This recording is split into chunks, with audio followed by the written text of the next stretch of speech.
Yeah, I know.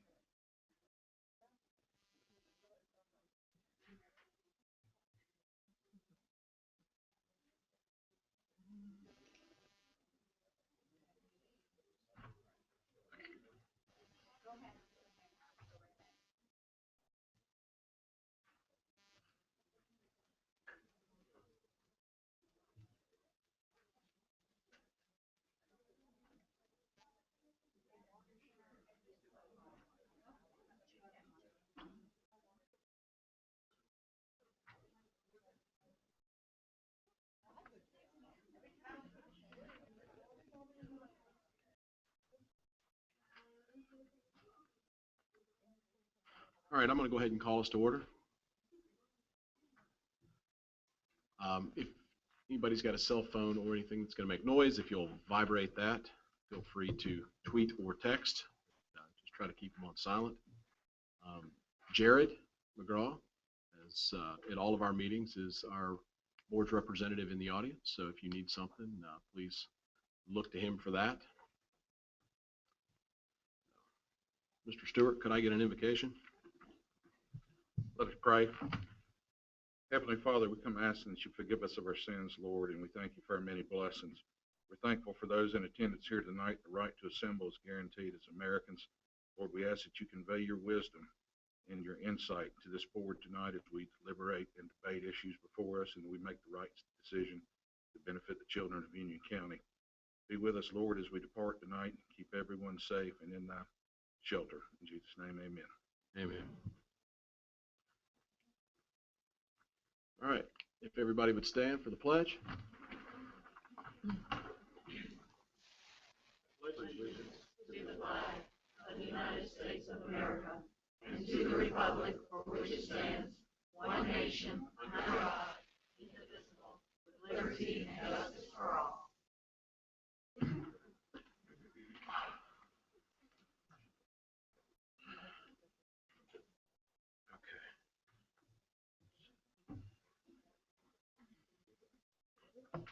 All right, so we're going to come down to the approval of the agenda, and we've got a couple of changes. So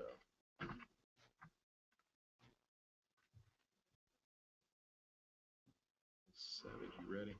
Yep.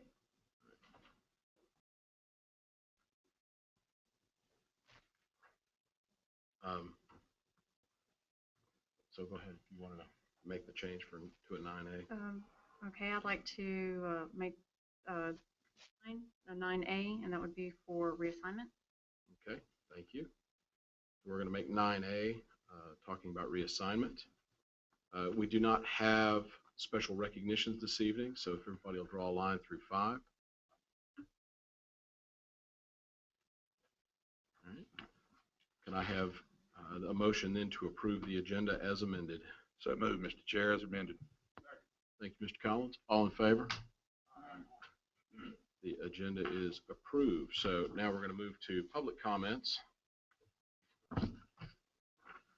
30 minutes been allotted for public comments. Community members wishing to speak during public comments should state their name, address, phone number prior to making other comments. The board will not hear in open session complaints about the performance of schools, school personnel, personnel issues, confidential student issues. Individuals may address the board for a maximum of 3 minutes. Any person who is representing a group may address the board for a maximum of 5 minutes. Should a community member wish to seek information or share items that may not be shared during public comments, our deputy superintendents are available to address your concerns or provide information. Our deputy superintendent and superintendents will stand as I introduce them, please. Dr. David Clark, Deputy Superintendent of Human Resources. Dr. Mike Webb, Deputy Superintendent of Instructional and Technology Operations. So, folks, and we have a timer here so that you'll see a yellow light go off when you need to wrap it up. So first on our list is Mr. Hazlitt. Thank you. Craig Hazlitt, 2512 LaBelle Drive, Waxhaw 205-542-6119. I'll be careful of my 3 minutes. Ms. Malarkey has already put me on warning on that. Last time I was here, last month, I talked about families that were split through the recent reassignment and the current policy 4-13 that sort of favors neighborhoods and developers above family and family needs, and specifically siblings that are placed at different schools, so a 9th grader and a 10th grader at different high schools. You're directing families to use the appeal process to keep siblings in the same school. The current policy, though, is really vague and ambiguous in this. Should it be interpreted in that way? Yes, but it's not clear.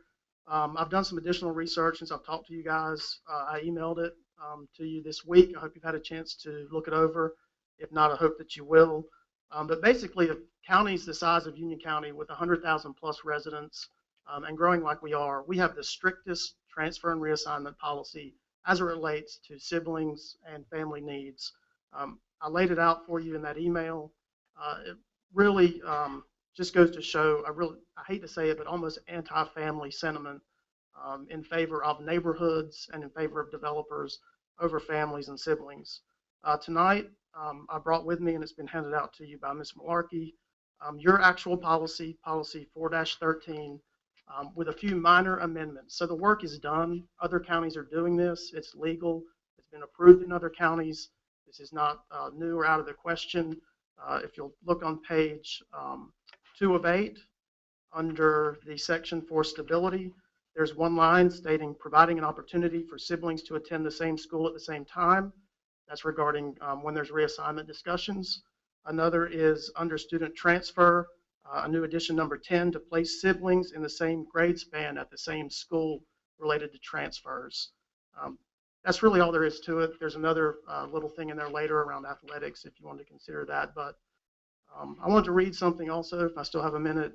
It says, I want to make one thing very clear. All decisions that I make will follow these questions. Is this decision the best one for the child? Is it the right decision? Would I make this decision if my child were sitting here? Is it legal, moral, and ethical? Does anybody know where that comes from? That came from Ms. Ellis when she got her position. And so I believe all of you uphold those same values and thoughts. So who's going to look at children, 9th and 10th graders, and say, sorry, kids, it's in your best interest to go to different schools. Sorry you won't have transportation. Sorry you're going to have to give up preschool and post-school activities but that's really the best interest for you. I say not. Guys, we've got to amend this policy. I hope that tonight during your comments, someone will stand up, just raise their hand, just speak out and say, I believe in Union County families.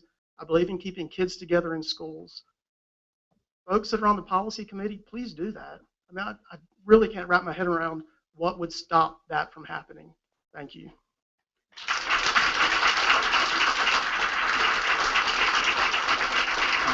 Next is Kathy Kalis. Kathy, did I say it right?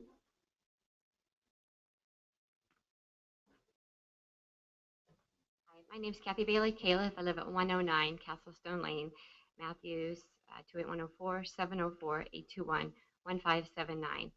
I'm the proud parent of twins that just graduated from Weddington with highest honors, and also a daughter who's grandfathered at Weddington. And I really am just here to reiterate what the gentleman just said. Redistricting is not over for a lot of us. It still involves so many issues, split families. It still involves like transportation. There's just so many issues that are still applying to us. And I know for you, maybe you're ready to move on, but for us, it's real and it's every day. And I just ask that as people request transfers, as people request things, especially for special needs students or special family situations, that you just show some kindness and compassion, because what I've heard from people is that I don't see that at all. I don't see any caring for the families of Union County.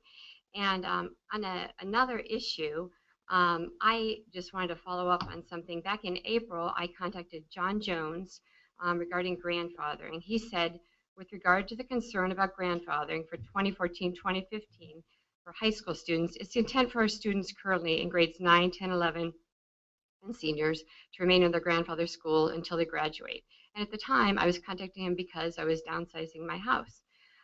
So then in June, towards the end of the year, I contacted him and asked about it. And he said that at that time, you didn't have a policy, and he would check the student assignment office and come back with the policy. Then in July, I get an email, and it says, July 2nd, if parents want to guarantee that their child remains at Weddington, they would need to purchase a home in the Weddington cluster. In order for this to grandfather, the move would have had to have occurred by June 11th. On June 12th, the new district lines were set. Now, he communicated this to me on July 2nd. If I had had this communicated to me back in April, I would have just gone ahead and made that transition. I knew I was downsizing. I knew my twins were going to graduate. We knew the situation. Why would I find out, on July 2nd, that finally the decision was apparently made at 6:25 p.m., that my move had to be made by June 11th. Anyway, it just doesn't seem fair, and I hope that in all your decisions, not just my situation, that you try to show some fairness and some compassion and really think about the families of Union County. Thank you. Thank you. Okay, that concludes our public comments. We're going to move on to the consent agenda. Mr. Chair, I move to approve the consent agenda. Thank you. I have a motion to approve. Thank you, Mr. Guzman, for a second. All in favor? Aye. It is unanimous. All right, now we're going to move to item number 8, read to achieve. Ms. White.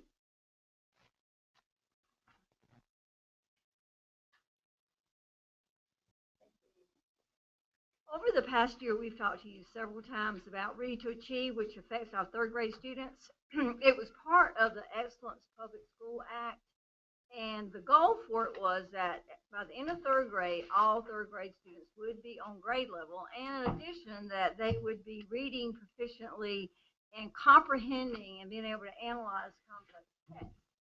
So as part of that, at the beginning of the school year, between the 11th and 15th day of the school year, we gave a beginning, it's called the BOG, the beginning of grade test, and it was actually an end of grade, third grade test. Very few students passed that because it was third grade work. The last 10 days of school, we gave the end of grade test, and if students didn't pass that, then we gave the Read to Achieve test, which is end of grade test, but it's in smaller chunks, so students are able to sometimes do better. We don't have as long of passages to read. Then parents were given an option. If their students did not pass that, they had the option to request a retest of the end of grade, which was a different form of the end of grade they took during first week of the testing window. Almost all parents opted to take the retest. So students actually had 4 times during the year that they could take the end of grade test.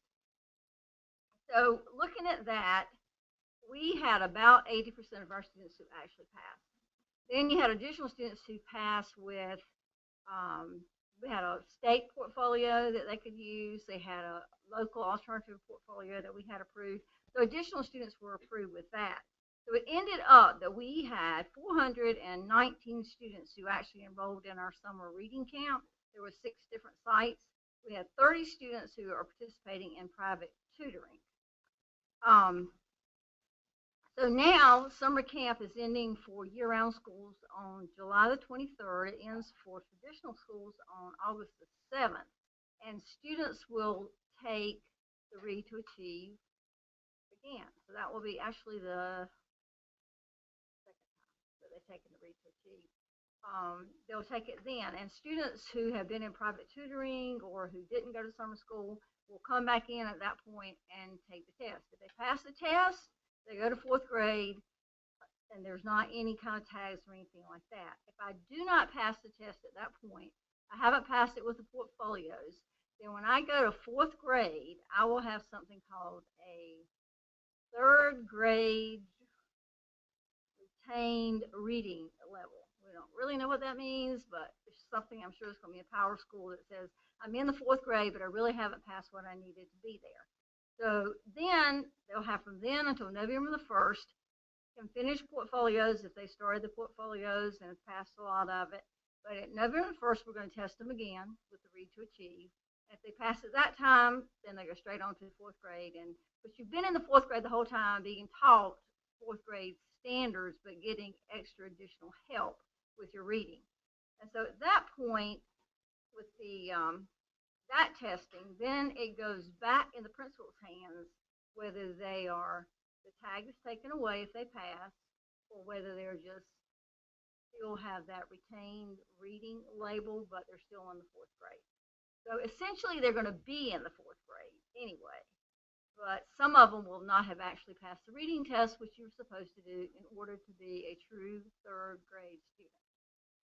Now we have a video. Do you want talk about the other before we look at the video? Let's talk about the other first, and then Okay. we'll look at the video. As you may or may not know, and I'm sure you probably do, the law changed. I believe it was effective July 10, and we were simply sent a copy of the law from the Department of Public Instruction. Our year-round summer school started right after our traditional school ended, and our year-round students had been in school for at least 2 weeks, and our traditional students had been in for a week. So our year-rounds went longer than that. When we received direction from DPI, and because of that direction from DPI, we sent home a letter with all students in the 3rd grade reading camp on Monday. We sent it home with them because now the parents have the option, according to DPI's interpretation, that they don't have to attend the summer camp, and they don't have to do the tutoring. They do need to take the test.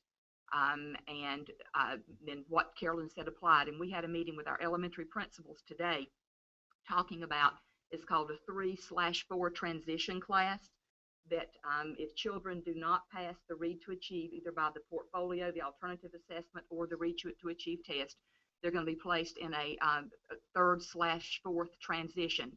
And that simply means that they're going to receive 90 minutes of reading, targeted reading instruction. In elementary, we do small group anyway with our the way we teach reading. So I can be in a class that I've not passed the 3rd grade reading, and Michelle could have passed the 4th grade reading, and we would receive different instruction anyway. So we have gone back based on DPI's instruction and related to parents. At this time, to my knowledge, 0 parents have opted out. Now, maybe something happened today of which I'm unaware, because effective November 1, under the law, General Statute 115C-288, which allows the principal to write to grade and classify, kicks back in. So effective November 1, board members, the principal can determine based on not in an arbitrary or capricious manner, but based on the data, if the child is promoted to 4th grade, and they wouldn't change classes, they would stay in the same classroom, but that label or tag And we have no idea what that looks like. My guess is it's a sticker in the CUME folder. The state has done that in past years, but I do not know. And to the best of our knowledge, with regard to the Department of Public Instruction, we have followed everything they have said. And I did contact them and say, you know, we are 3 weeks into this and you're just now getting us instruction. And they simply said yes. So we'll show you the video and then see if you have any questions. I do have one question while we're waiting for the video to start. So right now, did I understand that the principals do not have the right to grade and classify these third grade, even though state law? Right now, the way the law reads, it's the mandatory retention in third grade for reading if I haven't met the proficiency standard. And so the state is basing that on one test?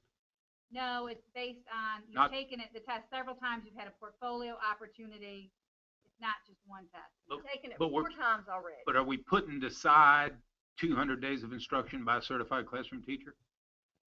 No, 'cause that's part of the portfolio and the testing that's gone forward, Thank you. unless I misspoke. No, you didn't. Not for you.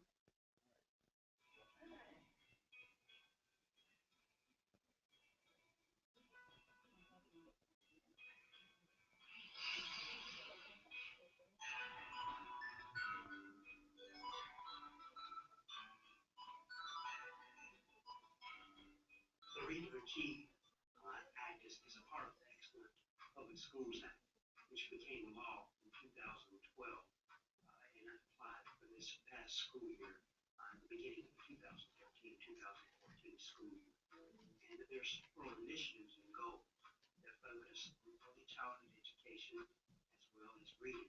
Probably the most significant at this point in Union County Public Schools is the provision that we ensure that all students are reading and proficient at grade level by the end of third grade. Now, this has always been a goal of the school systems. One we have focused upon with our reading initiatives statewide. This act stated that students needed to be proficient at the end of third grade, not just pass, but improve proficiency on reading.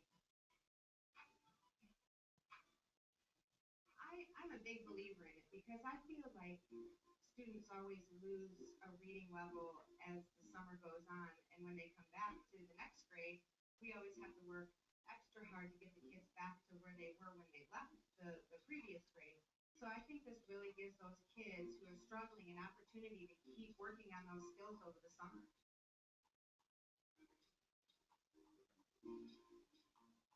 And there are other accountability measures such as parent notification, and parents are part of the process in notifying them on the progress of their students. Again, that's been a part of Union County's mission. Certainly Dr. Ellis's expectations mechanism that we do notify parents. Parents are required to have conferences during the school year. Report cards are not sent home. Some points in which we have parents that come in for conferences to work with teachers and understanding what those expectations are. Running development of student progress and reading part. So this act really aligns with what our initiative is as well, and our goal in making sure that students are proficient in reading as well as parents in the process. Our kids are doing really well. Some of them were nervous about coming to school. It was on 3 years again, but they have adapted well. The teachers have been welcoming, and everyone is just already formed a great relationship and great community. The students are focused. They are enjoying their time here and working along already.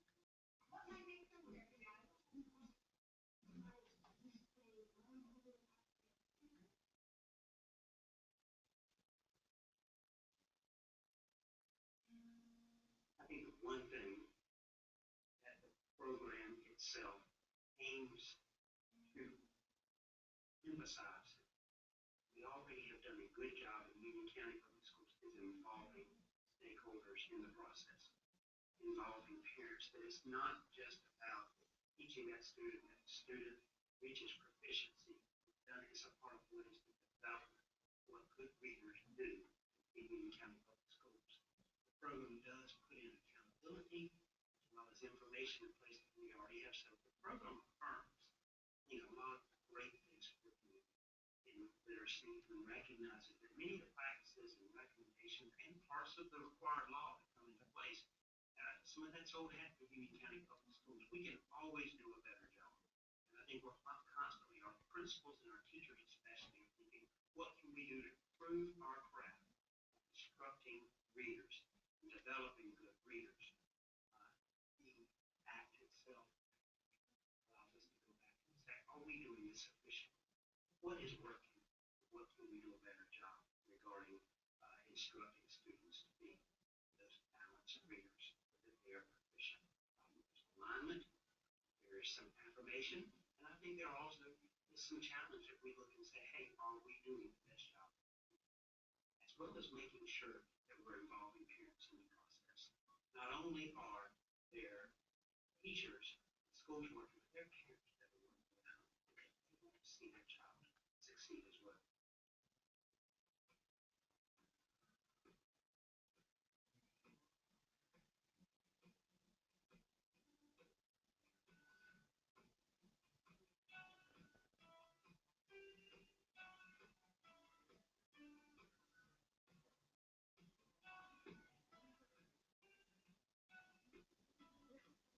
Any additional questions?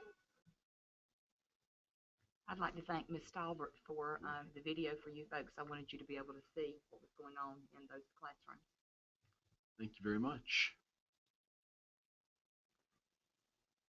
All right, moving on from Read to Achieve to the Community Construction Equity Plan.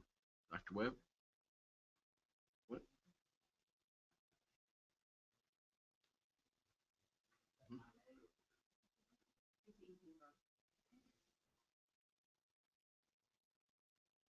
Good evening, Mr. Chair, members of the Board of Education, Dr. Ellis, and guests. We had shared with the Facilities Committee early on the need to begin to start planning for the future for Union County Public Schools in regards to construction, whether that is repairs, renovations, additions, new construction, or replacement schools. One of the things that we do in Union County is we do plan. And I'd like to share with you the start of the CCEP and allow you to ask questions and have input. Sure. But you need a historical perspective, and if so, we will start. Dr. Ellis, do you? We have been tasked, and boards and staff throughout the years have had plans. We've had 5-year plans, and there's been some belief that we may not have had any kind of plans or been planning, and the plans have been active, and we've been working on future plans for the community construction and equity plan, like what Dr. Webb said. We are looking to see what we need to do. In 2008 and 2009, the plan was called the Comprehensive Facility Study.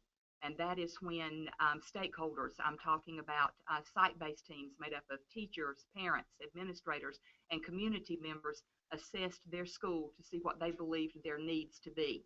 That was then whittled into a more streamlined plan, and that's the plan from which we have been working. It is now time, and I believe that plan goes through 15, 16. That's correct. And we need to now go ahead and get ready for a plan that will get us through 2020 and the growth we see coming at us again. So we ran this by the Facilities Committee, made some tweaks, and wanted to bring it to the full board tonight. Dr. Webb? Correct.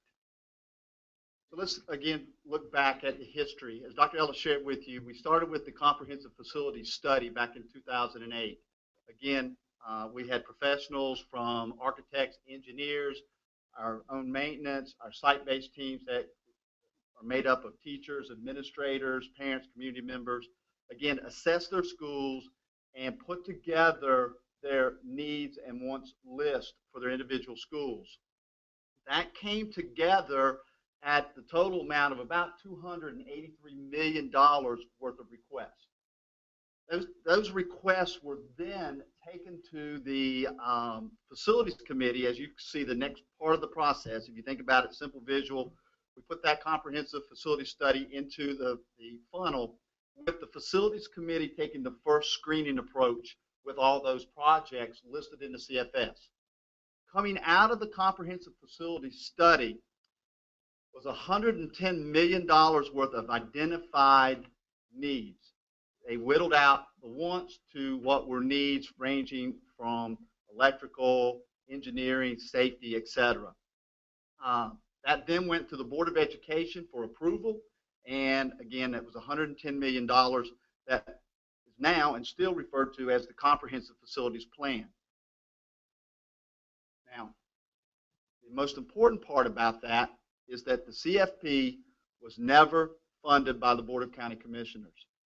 It was commissioned by the Board of County Commissioners to study, went back with the needs, and again, not funded. It had been recommended by the finance director at that time to fund that $110 million worth of needs over the 6-year period, which would lead us through 2016. You can see in 2010-11, it had been recommended by the finance officer at that time for $10 million. 11 and 12, $20 million. 12, 13, 13, 14, 14, 15, and 15, 16, $20 million for each one of those years, or the $110 million. Again, no funding. But the projects didn't go away. The needs did not go away. What we have to look at is, how do we plan to fund for the following? Those previously identified / unfunded needs in the comprehensive facility studies and or that comprehensive facilities plan. How do we plan and fund needs that have emerged since that study done in 2008? Ongoing capital or preventative maintenance. Often if we can have dollars to go in and do preventative maintenance, we can extend the longevity of that piece of equipment, etc. Those newly emerging needs, the construction for growth. As you know, you've heard me discuss that if we are doing additions and we own that property, that very often we can come up out of the ground for an addition in about 18, but generally 24 months. If it's new construction, completely a new school, we need to look at 3 years from soft cost, architect design, on to permitting and coming up out of the ground. So you still have to think 3 years to come up out of the ground. We need to start planning now and assessing these needs and looking at what we may need in year 5, 6, 7 down the road. And we need to look at construction for equity amongst our system.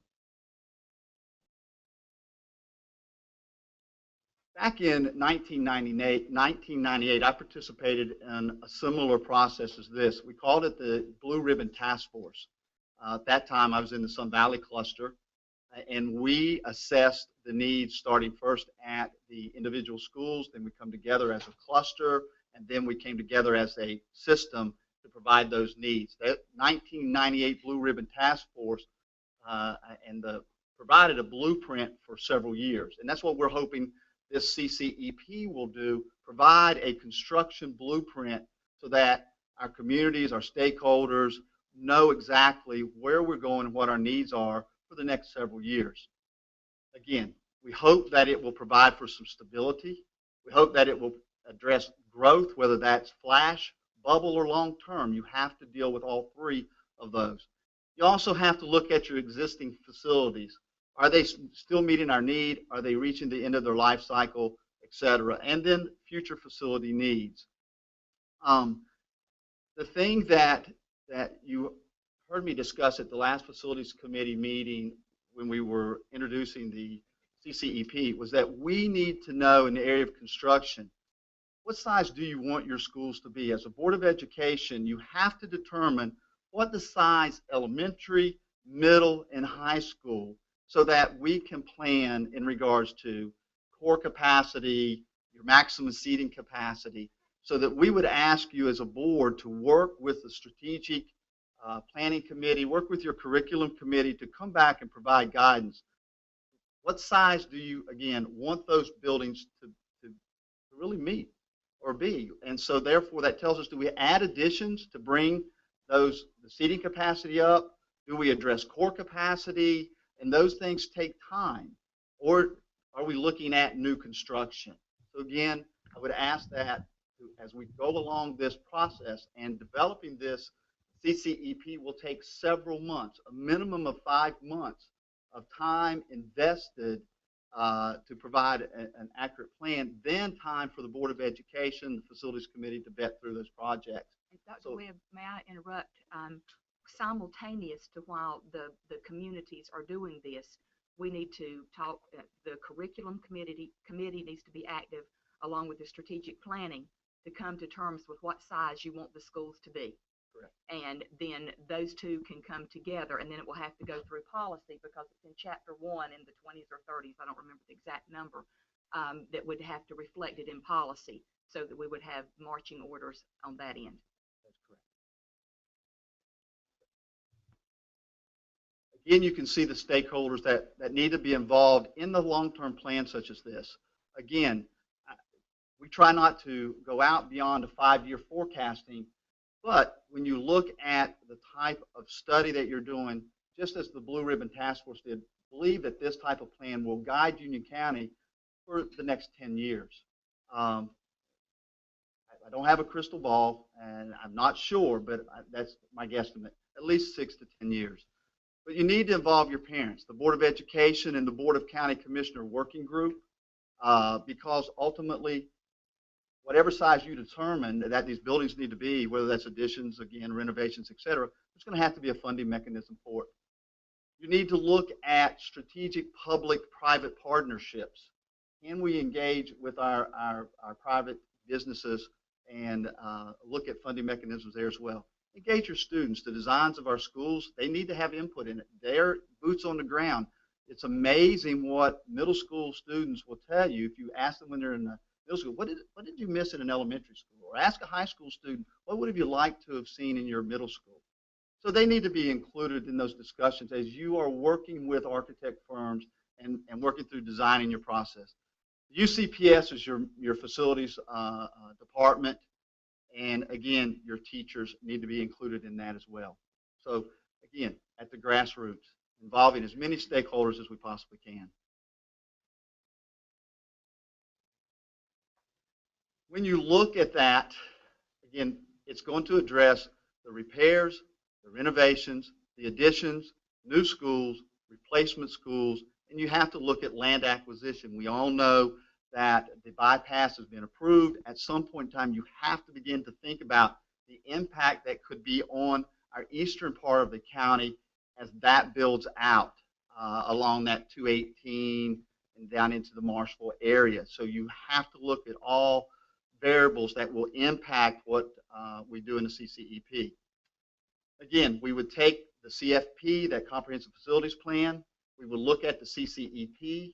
We would run that back through the Facilities Committee, and you would say, Mike, why are you running the CFP back through? It's already been through the Facilities Committee once. Because we have to determine, since that is a 6 to 10-year plan, exactly where would that project fall now with the other needs along that timeline. Again, once that had been vetted through the Facilities Committee, the Board of Education will approve it. Now, at the CFP, we had $110 million. Folks, I have no idea how much that identified needs would come out of the CCEP and what CFP projects are yet to be completed. So that's why it's to be determined.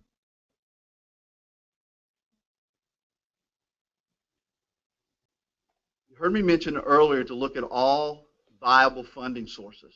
And we said we would spread that out over the 6 years. Again, you noticed, to be determined. Now we can fill in 2014-15 because as of right now, it's been 19.5 million and some change, and we've turned in a list of projects that we'll be working on, and we'll work through that list. Again, do not know our future in regards out to 2020.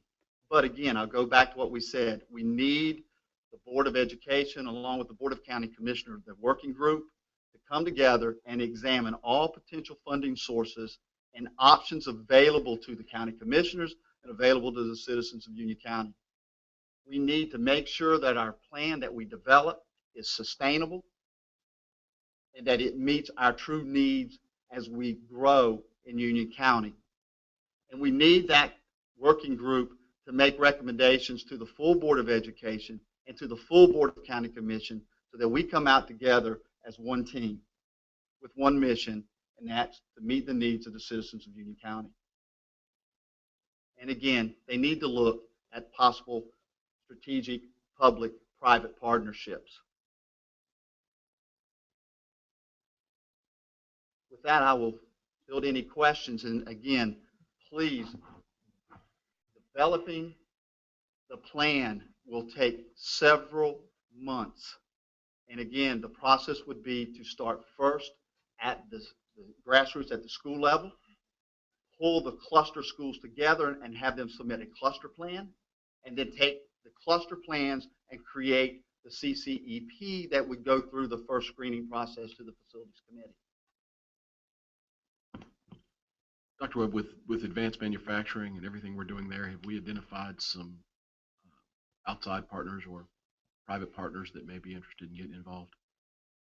We believe we have some partners that would step up to the plate in regards to looking at some of our existing facilities when we look at construction that might be willing to put in, for example, you know that we are looking at, if you think about it, of the onyx, the electronics we offer, we're looking at the mechatronics, we are looking at the avionics as academies for our children. What an opportunity for those on Airport Road to partner with us and provide the equipment that we need in those facilities to meet those future jobs that are out there in those areas. You know, mechatronics and avionics, growing field and a tremendous need for those areas. And a good example of that is we just had a partner donate $50,000 for our culinary. And the community college is going to, the community college donated it, and then they're going to be able to use it second shift. So those are the kinds of things we're looking for. We've had one of our local fire departments donate a fire engine for our public safety academy. So the partners are there. We need to continue to foster and build those relationships and engage them in this whole process. So as we're moving forward, we've got more questions? Yeah, I think that this community construction equity plan sounds really great. I guess my one question is though, why would that not have been done before the reassignment? Is it a time, and is it a time issue with the I don't know, with the core capacity, and this is going to take so much time that we can't wait because of the core capacity right now? I'm just curious because this is the first time that I have seen this. So, if anybody can step in to help me just understand it a little more. I think the intention with redistricting was to buy us the 5-year window to look at construction and construction equity throughout the district. Simply to stick our head in the sand and keep scabbing on a few more trailers historically has proven a very bad option. We had seats to address increased enrollments at various schools, so we chose to utilize those so we could enlist the community as well as other stakeholders to come up with this 5-year plan. Best case scenario, if we were able to roll this plan out as quickly as we can, we're probably looking at what Dr. Webb, 4 to 5 years before we're seeing brick and mortar. That was the whole intent of the redistricting. That's basically my Right. answering my question is the timeline of it.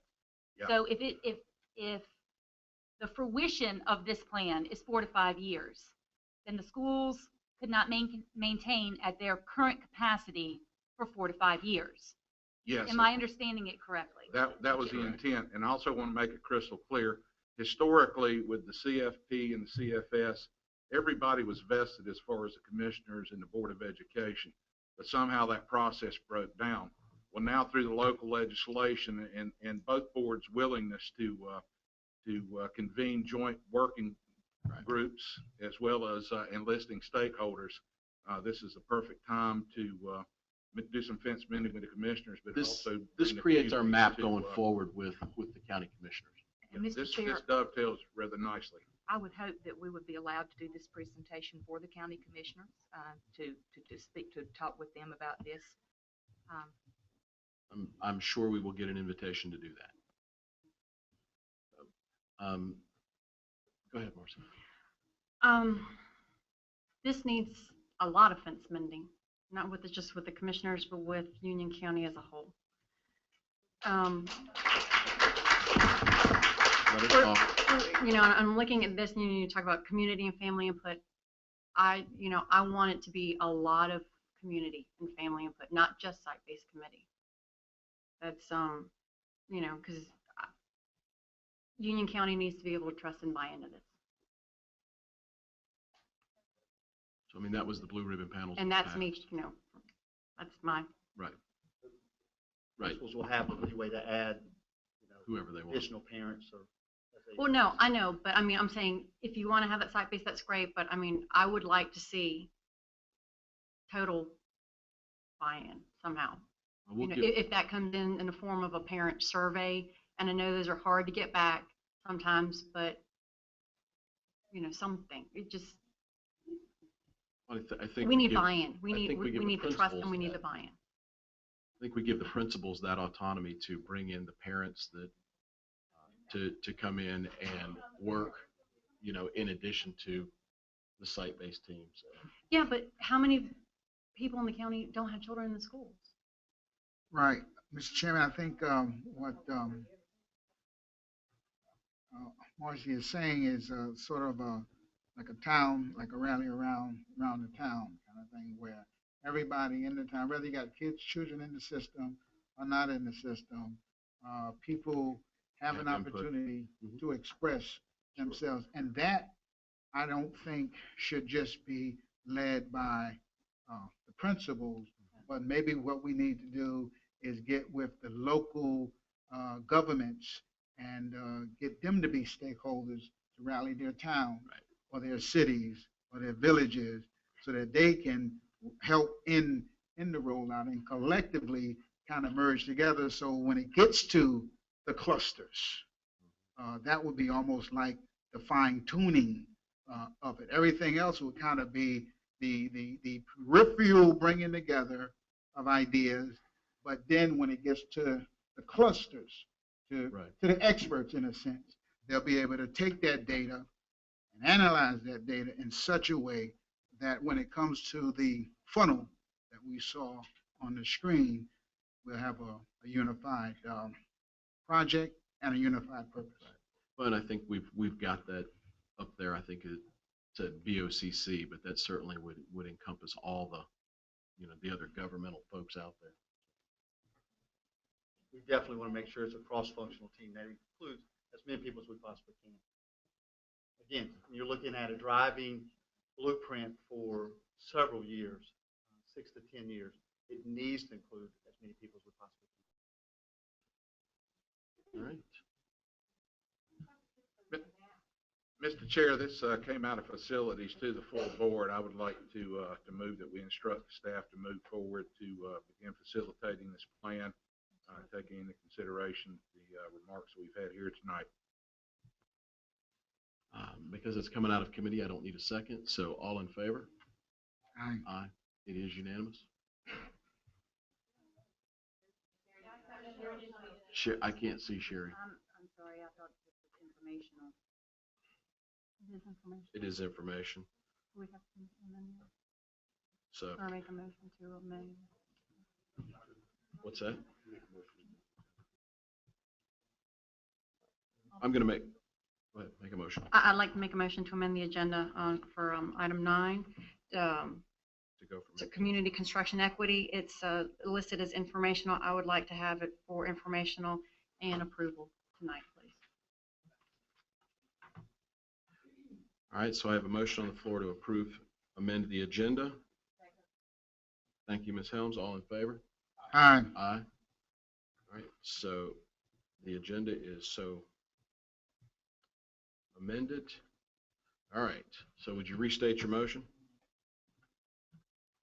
I would like to make a motion for number 9, Community Construction Equity Plan, which is stated on our agenda as informational, to make it approval. Right, we've got that. So we've approved that. So then, Kevin, I need you to excuse me? Kevin's motion is now on the floor and the motion or the amended agenda. So all in favor? Aye. Sherry, are you and I? Yes. Thank you. It is unanimous. Okay, moving on to 9A, reassignment plan. Mr. Benson? Or how are we going to do that? Let me Okay, make hold on, my Mary's start. first. Back in February at a work session here in this room, the board instructed staff to look at lines that needed to be cleaned up with the redistricting. And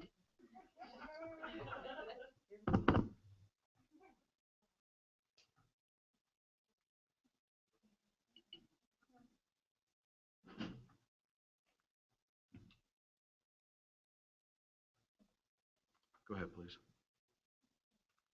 we were instructed to look at lines. You voted on March the 4th, and immediately thereafter we undertook that task. Now, it has come to my attention very recently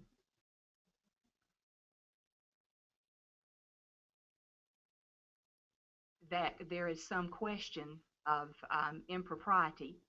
So for the sake of putting it every bit out there, I've asked Dr. Webb to go through each of the clusters and show exactly the 9 children that we moved and the ones that the board directed us to move. So Dr. Clark, you're not Dr. Clark, you're Dr. Webb. Would you please go through that? Absolutely. Let's start first with the Millbridge area at which the board directed us to make some adjustments. Can you tell us which district, what school district each one of them are in? Or excuse me, cluster, I'm sorry. Cluster. What cluster each of them are in, so Correct. that we can go through our map? Yes, the Millbridge area is in the Cupperson and was in the proposed. It was split, and just bear with me. We kind of in the initial proposal, you remember the dark bold line that kind of ran up through this area. You asked us to put Millbridge back together again under the condition that they would complete a connecting road. I have been in communication with the developers. I've had 3 different communications with them, and they are on track to complete the road by the start of school.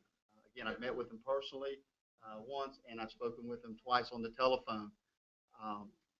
When you ask us to put it back together, most people don't realize that that little area right there is Millbridge as well. So you can see when you put Millbridge back together that what do you do with this island that you create? So in cleaning up the island, what we did, initially it kind of went through here. So to clean it up, this is Helms Road that kind of runs down through here. So we went here, if you think of it, it's there at the railroad tracks or Helms Road, and we cleaned it up, and we went right up through here and tied back in. So again, for efficiency, again, it goes back to what we talk about. If you make a decision to move this number of children, it has to impact those kids surrounding it. That number, there were 13 elementary kids, 14 middle school, and 14 high school. High school kids would have been grandfathered anyway, so you're looking at 35 children. Again, that's 41 of the 50 children at which we moved. 41 of them, again, as a result of putting Millbridge back together. And that was pursuant to policy 4-13 that gives us the right to clean up at lines. The next area was Wolf Pond Road. That was in the Parkwood area that was looking to go to the Forest Hills area. There were 2 middle school students, and again, we used the 20-day numbers at that time, so it's the same numbers that I'm giving you. There were 2 middle school students that would have been impacted by that decision. And looking at that, we moved it to take just a little bit of time there to get there. So when you look there, it was 2 middle school students. So out of the 9, there were 2 of them. Okay? And again, it's down in this area here. It's that little, you see that kind of thumbprint or finger there that we referred to? Again, most of it was open farmland, 2 children, 2 middle school. The next area we'll talk about would be Willoughby Road.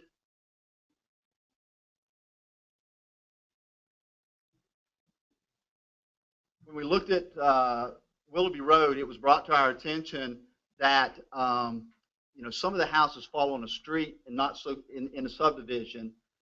So there were about either 8 or 9 homes that really should have been part of Wesley Acres. We had missed that, so we make sure they were back in the subdivision that they needed to be in.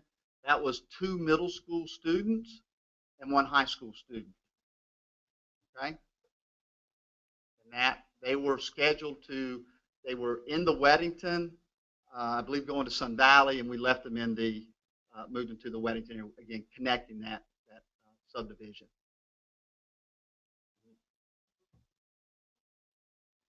The next one is Venus. It's on Venus Street. It's the apartments down by the maintenance department there behind the Bojangles area.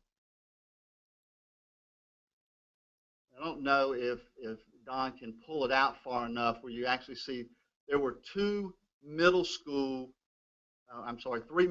students that would have been assigned over here to East Union. The elementary went to Rock Rest anyway. So we were looking at that. There were 3 kids. So the decision was, for efficiency, was much closer to leave them at the Monroe Middle School than to send them all the way over here to East Union Middle School. And that's 3 kids. The next one is Huntington Drive. Don, if you can zoom in on Huntington Drive. Huntington Drive involved 1 student. We had split the road, and we decided that was something that was not in the best interest of transportation, sending a bus down one side and then down the other side to pick another student ahead to a different school. So we moved that road over to include the entire, both sides of it. And again, that involved 1 elementary student. I believe that covers the 9 students that we were tasked to look at cleaning up. And then the remaining 41 was a result of the decision you made to put Millbridge back together. So those are the 50 students as we were tasked as, remember, the onesie-twosies and for efficiency. Any questions on those 50 students? Dr. Ellis, point of reference in past redistricting, has cleanup such as this taken place, and has it been done by board action or staff action under policy 413? To the best of my knowledge, it's been done under the policy by staff, to the best of my knowledge. Okay. Anybody have any questions? Dr. Webb, thank you. Thank you.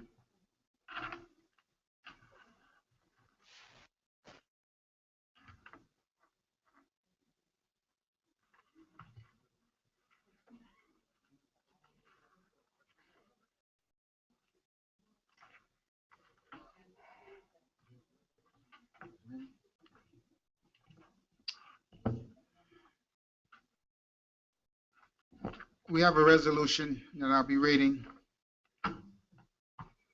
Resolution regarding redistricting.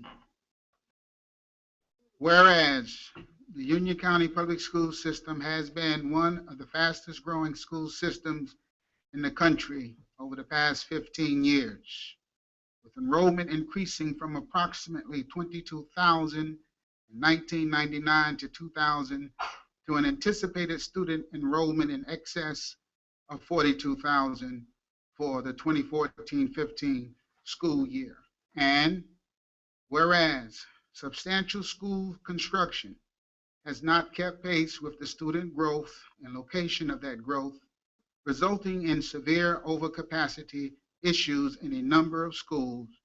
And whereas the Union County Board of Education and school system administrators devoted a great amount of time throughout the 2013-14 school year to consideration of redistricting, redrawing school attendance lines, and many other options, with the full board and/or its facilities committee addressing overcrowding, redistricting issues in at least 16 public meetings or work sessions from March 26, 2013 through March 4th, 2014. And whereas every Board of Education meeting and Facilities Committee meeting was publicly noticed and open to the public pursuant to the Open Meetings Law, General Statute 143-318.9. And whereas those meetings and work sessions were very well attended by members of the public and involved public comments and hearings, including 2 public hearings on February 27th and March 3rd, 2014. And whereas at a Board of Education meeting on February 18th, 2014, the Board of Education, by consensus, directed the staff to clean up boundary lines to avoid leaving isolated islands of transportation based on bus routes. I would appreciate the courtesy while we are reading. Mr. Chair, point of order. I've had trouble with this gentleman in a blue shirt all night and several of these folks on the front row. If they want to sit quietly and let us conduct our business, I'm fine with that. But your chuckling and your comments are out of control. Let the gentleman finish. So go back to whereas the Board of Education meeting on February 18th, please. Thank you, Mr. Chairman. Thank you, Mr. Stewart.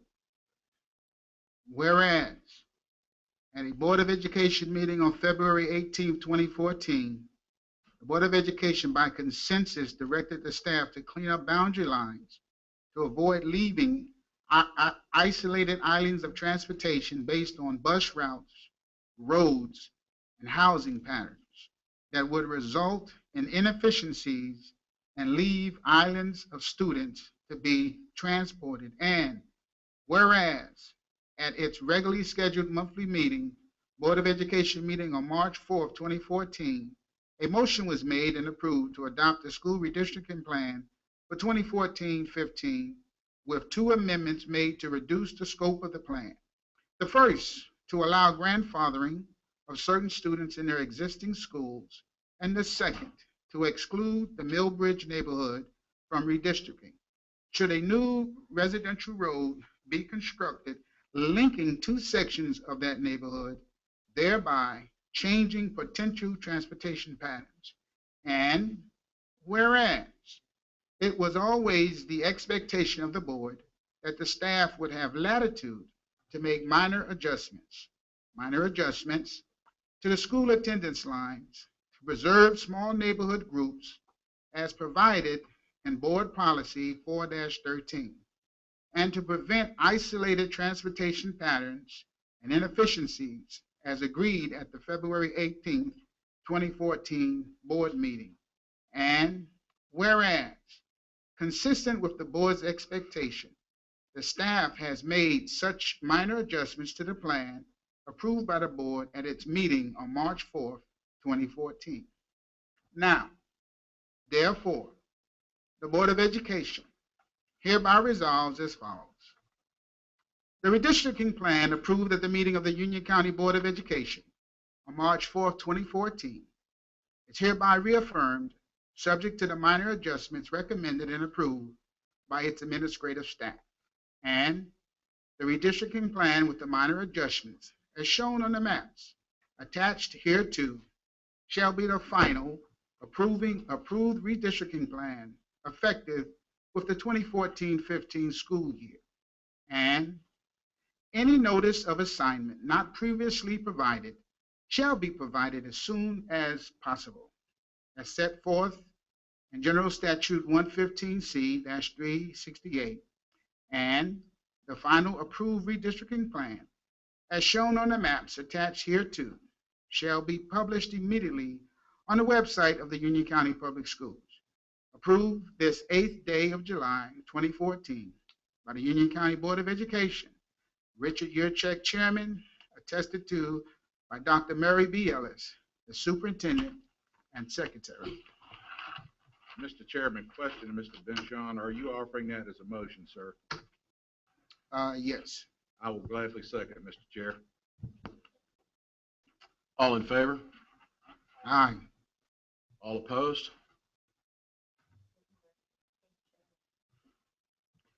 So 7-2. All right. Motion passes. Moving on to the superintendent's report.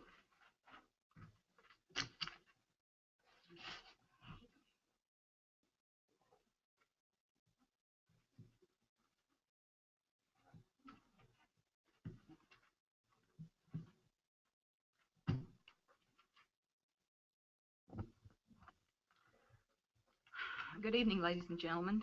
First of all, I would like to commend our 2,743 graduates of the Union County Public Schools. To the best of my knowledge, that was our largest graduating class ever. I was privileged to attend about 5 of the graduations, either 4 or 5. And I saw happy parents, I saw happy children, and I saw children going on to the next stage. And I thank each of you. I know everyone participated in at least one, if not multiple graduations. And it was a happy day all the way around. So I wanted to commend our 2,743 graduates. Also, this afternoon, about 5:30, Ms. Carolyn White finalized our scholarship information. We'll get that out to you in email form, but I wanted to note to you that this year, our total value of scholarships for our seniors was $98,163,664 value over 4 years. That is up from last year's $95.1 million. Now, yearly value, and so some people say, well, that's not really, apples to apples. Let's talk about each year. $25,049,772. I think that is tremendous on the children, their parents, the guidance counselors, and the teachers. I would like to commend the 2 schools that had the highest amount of scholarship money. Number 1 was Piedmont High School with $20,627,594 over 4 years, which comes out to a little over $5.2 million a year. And a close second is Marvin Ridge High School with $5,047,331 a year for a 4-year total of 19.9. It just scares $20 million. So I think that is commendable. I will get that out to you guys, and we'll make it available to the media. We've got it broken down by school and by number of scholarships, yearly value and total value. So we will get that out to you. I'll send it out at the end of the meeting. In addition, the numbers are embargoed until the State Board of Education approves it.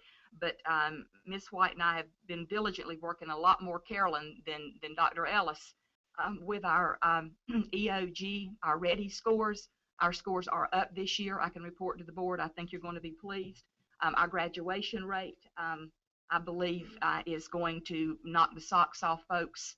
And let me commend right there. That needs to commend the children themselves who put in the time to graduate through, whether it be at a comprehensive high school, whether it be at South Providence, whether it be in our CASP program, whatever, that these children put in the time required, in addition to their parents helping them make time for this, and those teachers, and I think some of them are saints that work with students to try to make sure that everybody is graduated. And this number was effective, I think, June 30th. But we will not know this number, I don't believe, Ms. Savage, until the August state board meeting. So that will be announced then. I did attend the superintendent's meeting, a statewide meeting. The major focus was, as you can imagine, was budget and legislation. And all superintendents are watching very closely the negotiations between the Senate and the House with regard to teacher compensation, because the Senate plan would cut a number of teachers. And I will go on record that we may have to dust off our RIF, that's reduction in force policy, if we come out with the original Senate version. I don't believe it'll be that way because they're conferring now, they're in conference, but we're watching that very closely. Also, on a good note, we are partnering with the North Carolina New Schools. They used to be called the New Schools Project. They're the one that incepted the idea of early colleges. We're working now on doing deep dives in instruction in our at-risk schools, and we're looking for some teams of teachers to work with us on that. And we hope to bring more information to you, and I would love to showcase what we're doing with those at one school. And Mr. Chairman, that concludes my report for this month. Thank you very much. Any questions? Okay, moving on to board comments. No board comments? Well, I would just like to echo the congratulations to the 2014 graduate. There are not many perks or benefits that go along with being on this board, but one of the greatest things that I have done in the past 4 years is attend the graduations at the school. So again, congratulations to everyone. And I just guess that I will go ahead and say, as I am the chair of the policy committee, that I will be happy to entertain for discussion at our next meeting the information that was provided with us by memorandum tonight. Thank you. I want to say I'm excited about a new culinary academy showing up.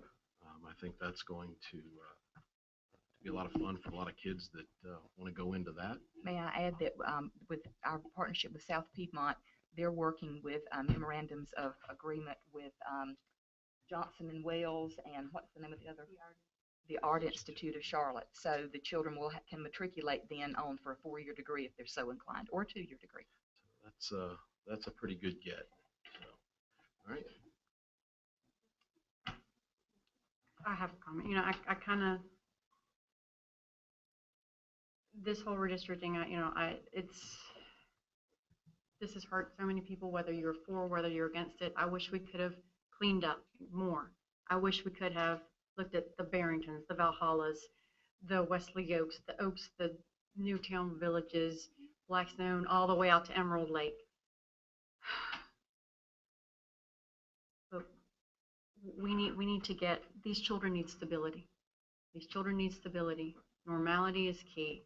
And we need to ensure as parents that we give them that, and that they're going to have that support academically as well, and starting in this new school year.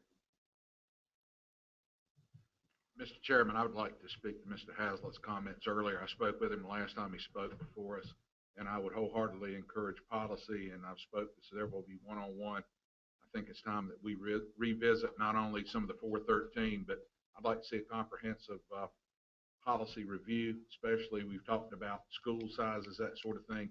I think it's time to go through the fine-tooth comb and maybe look at making some adjustments in policy. Thank you. Thank you for that. Okay, if there are... Mr. Chairman, 2 things. One, well, make it 3. I live and breathe because I live in the greatest nation on the planet that allows us to express ourselves. An open forum, private forum. One of the things that we must do is we must, when we're having even the heated debates, and I learned this sitting on the Board of Adjustments for many years, that debates can get very heated, but at some point, we must be civil when people speak.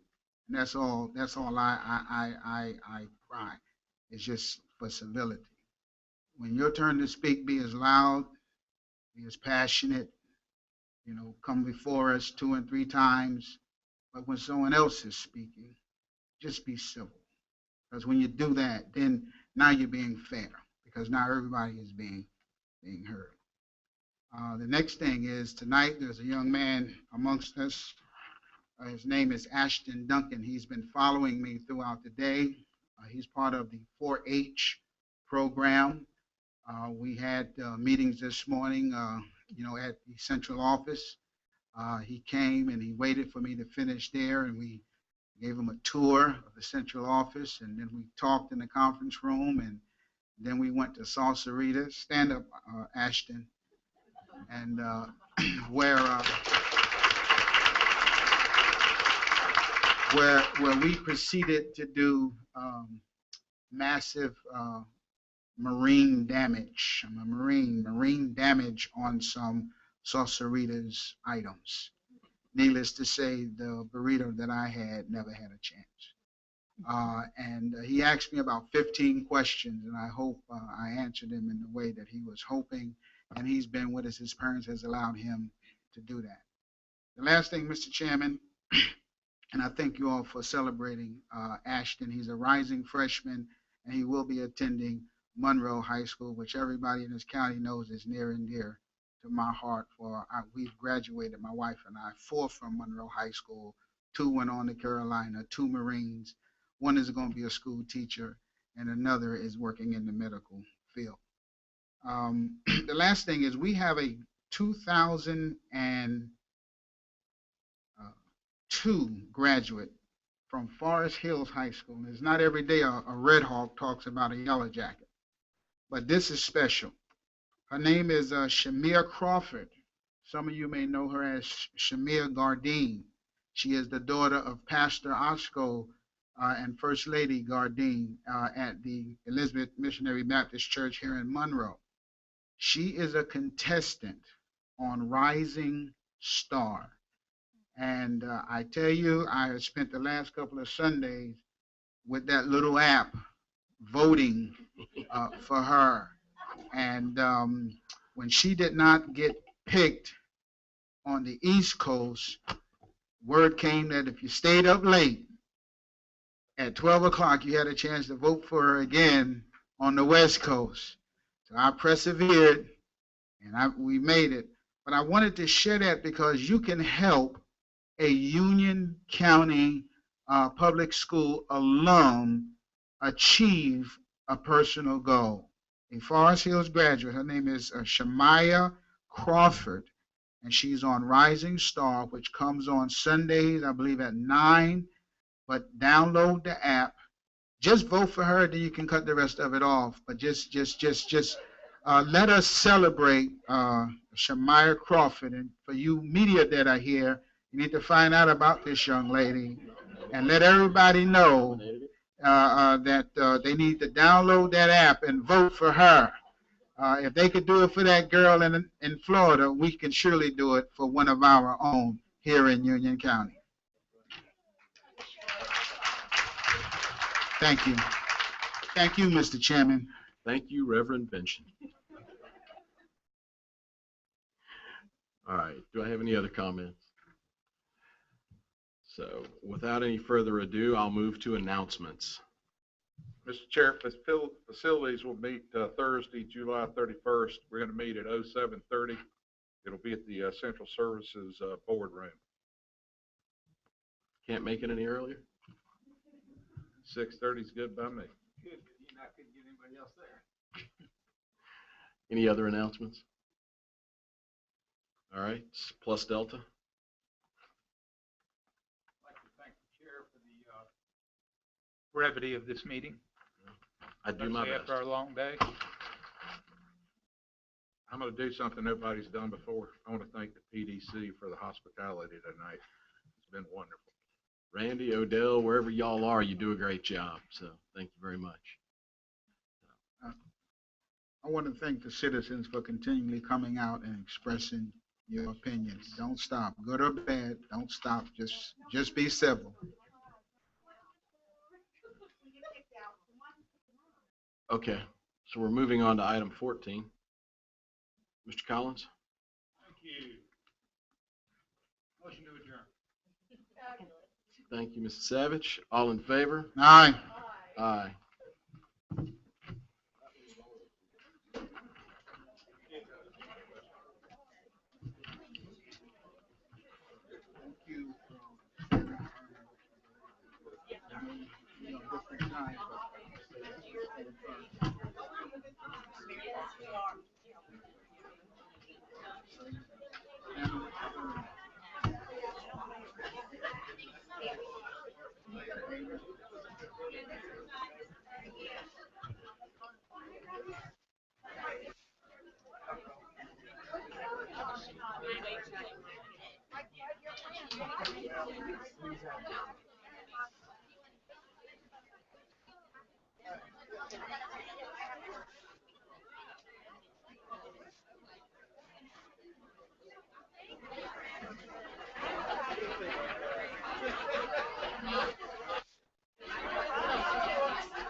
Young man. Yes, sir.